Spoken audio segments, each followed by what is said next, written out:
আজকে রান্না করব কলমি শাক ভাজি, ডিম ভুনা আর সিম ভাজি। হ্যালো গাইস, আসসালামু আলাইকুম। কেমন আছেন আপনারা?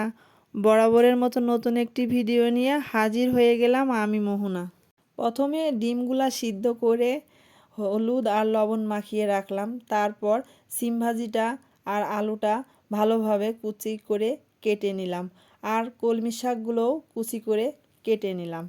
তারপর কড়াইতে তেল দিয়ে দিলাম পেঁয়াজ কুচি আর কাঁচামরিচ। তারপর দিয়ে দিলাম কেটে রাখা সিম আর আলু ভাজিটা। দিয়ে দিলাম একটু হলুদ আর লবণ। তারপর দিয়ে ভালোভাবে নাড়াচাড়া করে হলুদ আর লবণের সাথে মিশিয়ে নিলাম। তারপর একটু ঢাকা দিয়ে দিলাম। ঢাকা দেওয়ার পর ভাজিটা এই যে সিদ্ধ হয়ে গেছে। আমার ভাজিটা আরেকটু নাড়াচাড়া করেই লাভিয়ে নিব। এই যে আমার ভাজিটা হয়ে গেছে। এবার গরম গরম পরিবেশন করব। তারপর আরেকটা কড়াই বসিয়ে দিলাম। কড়াইতে দিয়ে দিলাম তেল।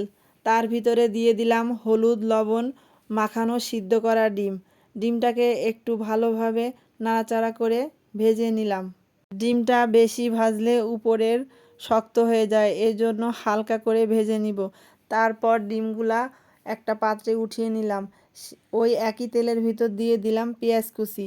তারপর দিয়ে দিলাম একে একে মশলা, রসুন বাটা, পেঁয়াজ বাটা, আদা বাটা, হলুদের গুঁড়া, মরিচের গুঁড়া, স্বাদ মতো লবণ দিয়ে মশলাটা একটু কষিয়ে নিলাম। ওই একই কষানো মশলার ভিতরে দিয়ে দিলাম ডিমগুলা দিয়ে মশলার সাথে ভালোভাবে কষিয়ে নিলাম। এভাবে কষানো ডিম ভুনাটাই ভালো লাগে, কিন্তু আমাদের বাসায় কেউ পছন্দ করে না, এই জন্য দিয়ে দিলাম একটু ঝোলের পানি। আর আমার ডিম রান্নাটা হয়ে গেছে। এবার গরম গরম পরিবেশন করব। তারপর কলমি শাকটা কুচি করে সুন্দর করে ধুয়ে নিলাম। তারপর একটু পেঁয়াজ কুচি, একটু রসুন কুচি আর কয়েকটা কাঁচামরিচ দিয়ে সিদ্ধই বসিয়ে দিলাম। তারপর এই যে আমার শাকটা সিদ্ধ হয়ে গেছে।